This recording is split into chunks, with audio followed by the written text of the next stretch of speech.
Actually, if you want to be good at or expert at a language, definitely you need to learn a basic concept about that language. Then you can start to read, write, listen, and speak. Actually, if you want to be expert at a language, definitely you have to be expert at the four models: reading, writing, speaking, and listening. It's not only English language, but also I think that Spanish, Mandarin, or whatever is any other language.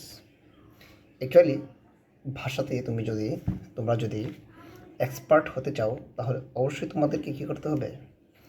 সেই ভাষার basic কনসেপ্টে জানতে হবে। আর basic concept না জানলে তুমি কখনোই সহজেই মাতৃভাষা ছাড়া অন্য কোনো ভাষায় এক্সপার্ট বা দক্ষ হতে পারবে না। ওরা বেরোচ্ছে অ্যাকচুয়ালি দেখো, আমরা মাতৃভাষা 10 ইয়ার্সে শিখেছি। এখন অনেকেই দেখবে তোমাদের যে ভাষা শেখানোর জন্য কী বলে, গ্রামার না পড়ে অথবা বেসিক কনসেপ্ট না জেনে তুমি ডাইরেক্ট ট্রান্সলেট দিয়ে একটা সেন্টেন্স বলে এবং সেগুলো মুখস্থ করে তুমি কখন ইংলিশ শিখতে পারবে না। হাজার হাজার সেন্টেন্স মুখস্থ করা সম্ভব না, এবং কখন কোন সেন্টেন্স কোথায় কী ভুল বলতেছো সেটাও বুঝবে না। এই জন্য আমরা আজকে স্পোকেন ইংলিশ নিয়ে যে কথাটা বলবো, সে বেসিক কনসেপ্ট হলো যে তোমার টেন্স সম্বন্ধে ক্লিয়ার কনসেপ্ট থাকতে হবে এবং ভয়েস সম্বন্ধে ক্লিয়ার কনসেপ্ট থাকতে হবে। এখন ভয়েস এবং টেন্সে কীভাবে তুমি ডেফিনেটলি ট্রেডিশনাল রুলসগুলো তোমরা মুখস্থ করবো না, rather than you will take the basic concept. Okay, সাসেস আমি আজকে এখন ইংলিশ টেন্সের দিয়ে কীভাবে তোমরা মাত্র 12টা সেন্টেন্সের মাধ্যমে একটা সেন্টেন্সকে তুমি 12টা স্ট্রাকচার নিবা, এবং এই 12টা সেন্টেন্সকে মানে যে কোনো একটা ভার্ব নিবা, সেই 12টা ভার্বটাকে তুমি 12টা ফর্মে বলবা। যেমন কুক মানে কি? রান্না করা। তাহলে মাদার কুকস রাইস, মা কী করে? আমাদের মারা কী করে ভাত রান্না করে? Mother cooks rice. তো এখন মা আগে রান্না করেছিল। যদি পাস্ট টেন্স হয়, পাস্ট ইনডিফিনিট টেন্সটা দেখো কি, যখন একটা ঘটনা ঘটে গেছে, but the action of that happens or occurrence is just now history, nothing else.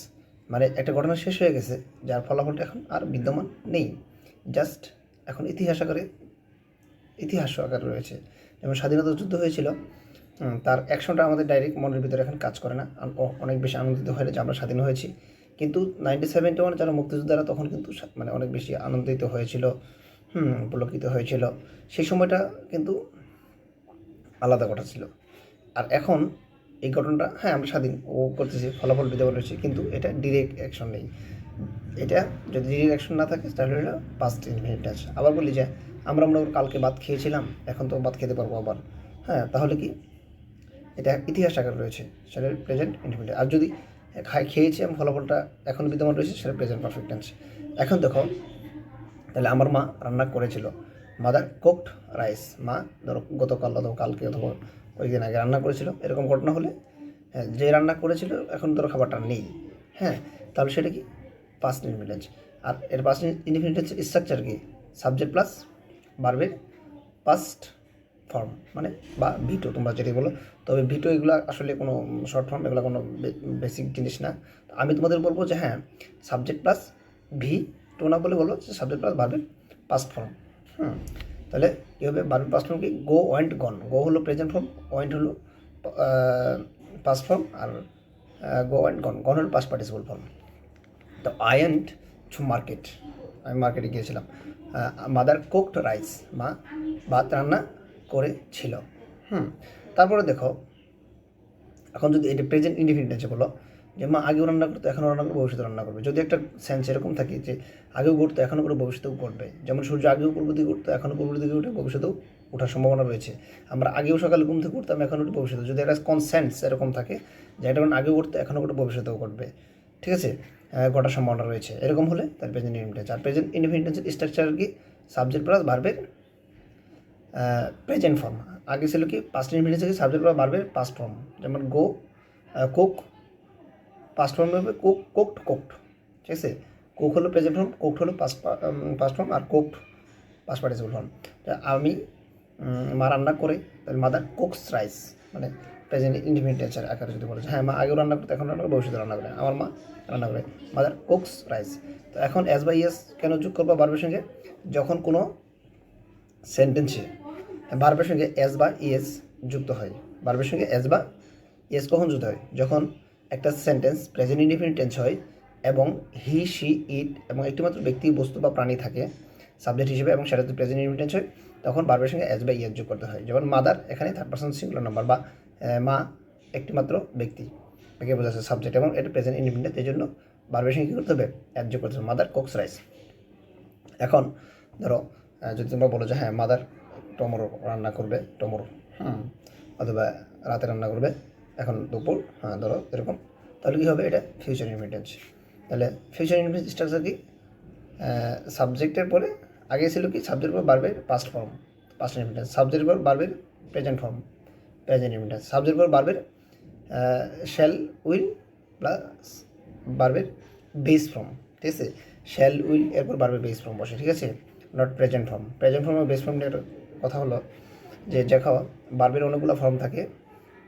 Base form হলো যে ফর্ম থেকে একটা সেন্টেন্সের, যে ফর্ম থেকে বার্বের অন্যান্য বার্বের উৎপত্তি হয়, এটা। যেমন বি এর প্রেজেন্ট ফর্ম হলো এম ইজার, আর পাস্ট ফর্ম হলো ওয়াজ ওয়ার, আর পাস্ট পার্টিসিপল হলো বিন। এখন দেখো এটা আসলে ম্যাক্সিমাম ক্ষেত্রেই দেখা যায় যে বিয়ের ক্ষেত্রে একমাত্র ডিফারেন্স, আদার আমার আসলে খুব বেশি জানা নেই, যদি তোমার জানা থাকে বলবা। অন্য ক্ষেত্রে প্রেজেন্ট ফর্ম এবং বেস ফর্ম একই, এই জন্য আসলে অনেকেই আমাদের টিচাররাও ইভেন ভুল বলে থাকে যে হ্যাঁ সাবজেক্ট সাবজেক্ট শ্যাল উইল বারবের শ্যাল উইল বারবের প্রেজেন্ট ফর্ম, এটা আসলে ভুল, বেস ফর্ম হবে। যাই হোক, এটা কোনো মেজর ইস্যু না। তাহলে কি? My mother will cook rice, ঠিক আছে? তাহলে এখানে উইল আর বারবের বেস ফর্ম হলো কুক, ঠিক আছে? এই কুকের বেস ফর্ম এবং প্রেজেন্ট ফর্ম একই। এখন পাস্ট ফর্ম এবং পাস্ট পার্টিসিপল কিন্তু একই থাকে, কিন্তু structure of the sentence we can understand easily. Understood? একসাথে দেখো, তাহলে মাই মাদার শ্যাল কুক বা উইল কুক রাইস, ঠিক আছে? এখন তাহলে আমাদের সকল প্রেজেন্ট ইনডিফিনিট, পাস্ট ইনডিফিনিট এবং ফিউচার ইনডিফিনিট নিয়ে কথা হলো। এখন তোমরা এই ক্ষেত্রে আরেকটা কাজ করতে পারো। প্রেজেন্ট ইনডিফিনিটের ক্ষেত্রে আরেকটা তুমি বলো যে আমরা বাজারে যাই, বা যাও। যাও মানে কি? গো। গো এর তিনটে ফর্ম আছে, গো, ওয়েন্ট, গন। মানে আই ওয়েন্ট মার্কেট, আমি বাজারে গিয়েছিলাম, এটা পাস্ট ইনডিফিনিট। সাবজেক্ট বা গো, ওয়েন্ট, গন। গো হল প্রেজেন্ট ফর্ম, আর went past participle, past form, আর গন হলো past participle form. I went to market, আমি মার্কেটে গিয়েছিলাম, আর আমি মার্কেটে যাই, আই গো টু মার্কেট, আমি মার্কেটে যাই, প্রেজেন্ট ফর্ম। আর আমি বাজার যাব, I shall go to market.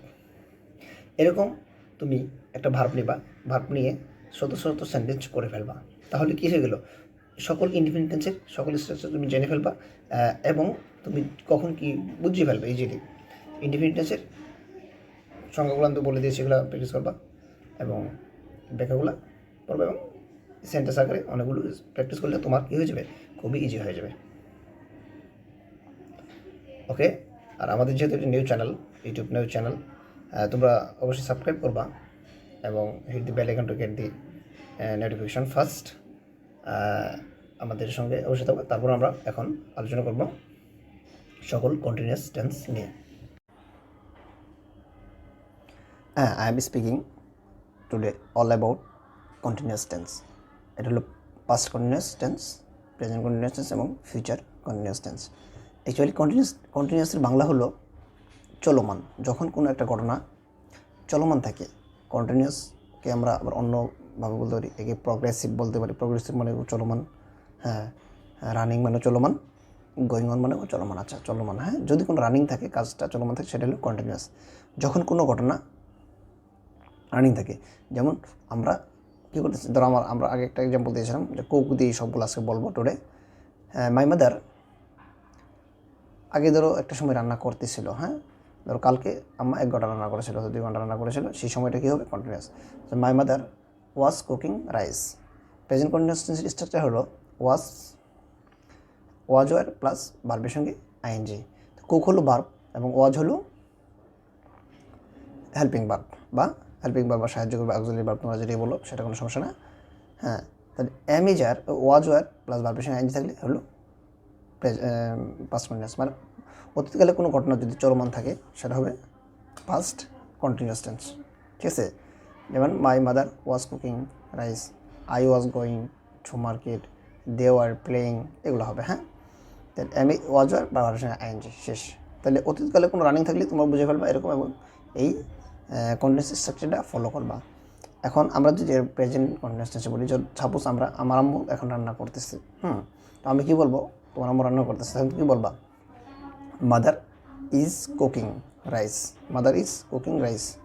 তাহলে এম ইজ আর ভার্বের সঙ্গে আইএনজি থাকলে প্রেজেন্ট কন্টিনিউয়াস টেন্স।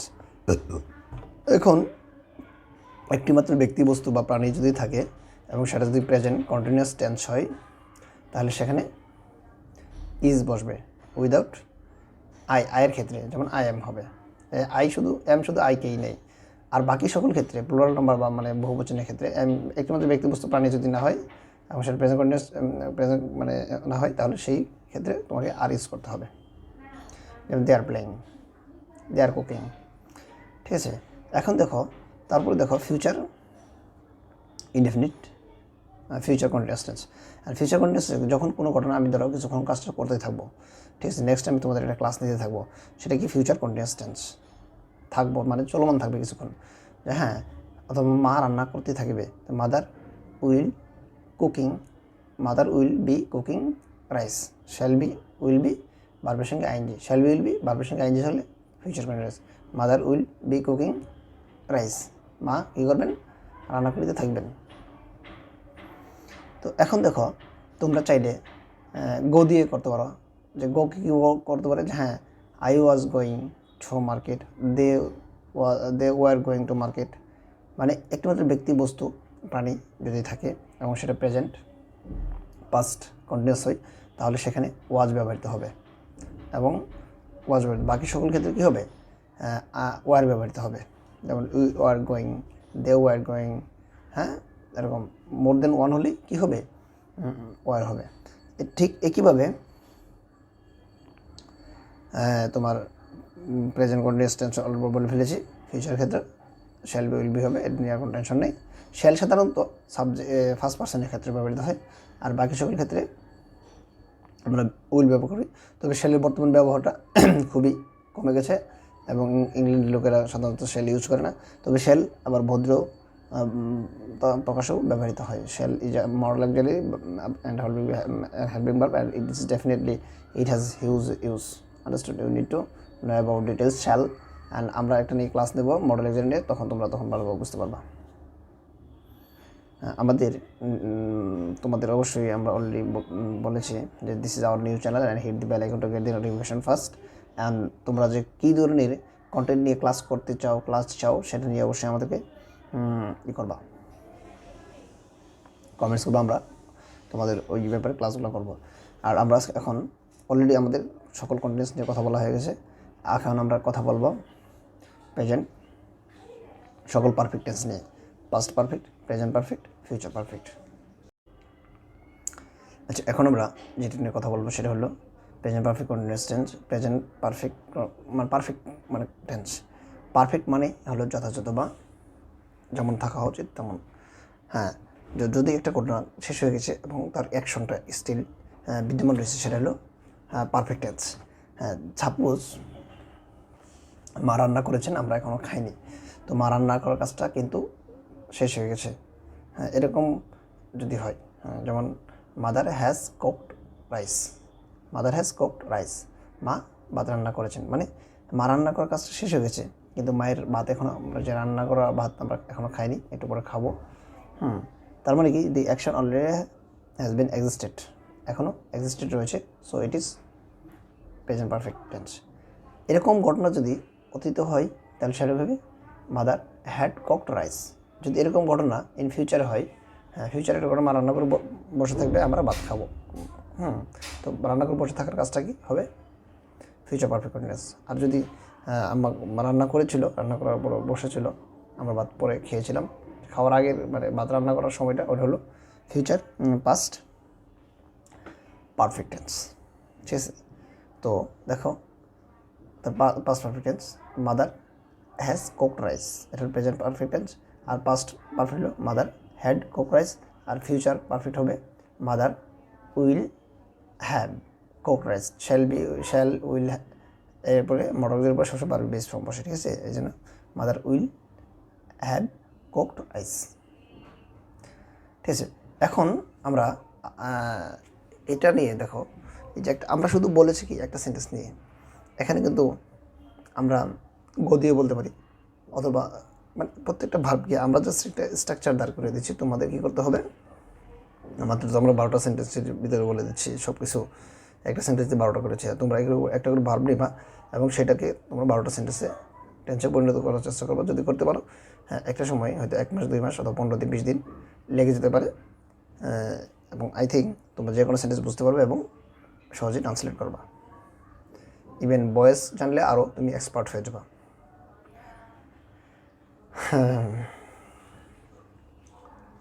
আর আমরা এখন কথা বলবো present, not present, perfect continuous tense. Perfect continuous tense এটা আছে present perfect continuous tense, future perfect continuous tense. হ্যাঁ, দেখো পারফেক্ট কন্টিনিউয়াসটা কিন্তু কমন, আর প্রেজেন্ট হলে প্রেজেন্ট, পাস্ট হলে পাস্ট এবং ফিউচার হলে ফিউচার পারফেক্ট কন্টিনিউয়াস টেন্স। আর প্রেজেন্ট পারফেক্ট টেন্সের একটা ঘটনা আমি বলি, যখন একটা ঘটনা কিছুক্ষণ মানে প্রেজেন্ট বর্তমান, পারফেক্ট যথাযথ, বর্তমানে একটা কাজ যথাযথভাবে হয়েছে, টেন্স মানে তো সময়, পারফেক্ট কন্টিনিউয়াস যথাযথভাবে হয়েছে এবং প্রেজেন্ট পারফেক্ট কন্টিনিউয়াস বর্তমানে যথাযথ এবং চলমান, মানে একটা কাজ কিছু হয়ে গেছে এবং আরও কিছুক্ষণ কাজটা চলবে। যেমন সাপোজ আমার ক্লাসটা তোমরা করতেছো, তো অলরেডি ধরো 20 মিনিট থেকে ক্লাস করতেছো, তো ক্লাসটা তুমি এতটুকু বুঝেছো, সামনে আরও কিছুক্ষণ ক্লাসটা কনসেন্ট্রেট করবে এবং বুঝবা। তাহলে সেটা কি, একটা কাজ শুরু হয়েছিল, এটা কি প্রেজেন্ট বর্তমানে শুরু হয়েছে এবং এটা পারফেক্ট বর্তমান পর্যন্ত শেষ হয়ে গেছে পারফেক্টলি, তাই প্রেজেন্ট পারফেক্ট। যেহেতু কাজটা চলমান রয়েছে কন্টিনিউয়াস, আরও কিছুক্ষণ চলবে, তাহলে প্রেজেন্ট পারফেক্ট কন্টিনিউয়াস টেন্স। এখন দেখো প্রেজেন্ট পারফেক্ট কন্টিনিউয়াস টেন্সের স্ট্রাকচারটা হলো খুবই সহজ। Subject plus have been, has been, হ্যাঁ, মূল ভার্বের সঙ্গে, মূল ভার্বের মানে মূল ভার্ব বলতে নেই, ভার্বের বেস ফর্মের সঙ্গে আইএনজি যোগ করতে হবে। আসলে প্রেজেন্ট ফর্মের সঙ্গে আইএনজি যোগ করা না বলে বেস ফর্মের সঙ্গে আইএনজি যোগ করা হয়, এটা ভুল, যে বেস ফর্মের সঙ্গে করা হয়। হ্যাঁ, কেন ভুল আমি সেটা নিয়ে কথা অলরেডি বলেছি। যেমন আই এম ইজের বি এর প্রেজেন্ট ফর্ম হলো এম ইজার, ঠিক আছে, এখানে ইজের সঙ্গে আইএনজি কখনোই হয় না, ঠিক আছে, অতএব বেস ফর্ম হবে। তো দেখো আই হ্যাভ বিন, অথবা মাদার, আমরা মা কুক নিয়ে এক্সাম্পল দিচ্ছি, mother has been cooking rice. তাহলে এর মানে বোঝাই যে হ্যাঁ, আমরা সিন্স মর্নিং ফর টুয়ার্ডস এগুলো বললাম না, কেন বললাম এগুলো দরকার নেই। আসলে দেখো মা রান্না করছে, মানে মা হয়তো, আমি যদি বলি mother has been cooking rice, মানে এর মানে কি মা একটা সময় রান্না, নির্দিষ্ট সময় রান্না করেছে, এখনও রান্নার কাজটা চলতেছে, আর কিছুক্ষণ চলবে, তাহলে mother has been cooking rice. যদি এরকম ঘটনা মানে পাস্ট হয়ে গেছে, তাহলে কি mother have been cooking rice. আর যদি ফিউচার হয়, তাহলে mother will have been cooking rice. হ্যাঁ, আসলে ভাষা আমরা যে এই সম্পূর্ণ টিউটোরিয়ালটাই আমরা যে বানিয়েছি, তো তোমরা কী করবা, এখানে যদি তোমরা টিউটোরিয়ালগুলো দেখো এবং এই 12টা টেন্স দিয়ে তোমরা মোর দেন 70% to 80% ইংলিশে ট্রান্সলেশন ইজিলি করতে পারবা।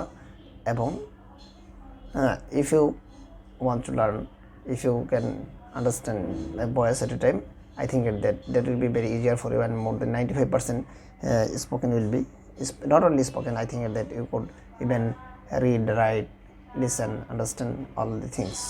It will be expert reading, writing, speaking, listening, reading, writing, speaking, listening, all the 4 modules. তো আই থিঙ্ক তোমরা আমাদের চ্যানেলে সাবস্ক্রাইব করবা and hit the bell icon to get the notification first, so that আমরা we get encouragement from you. Thank you, best of luck.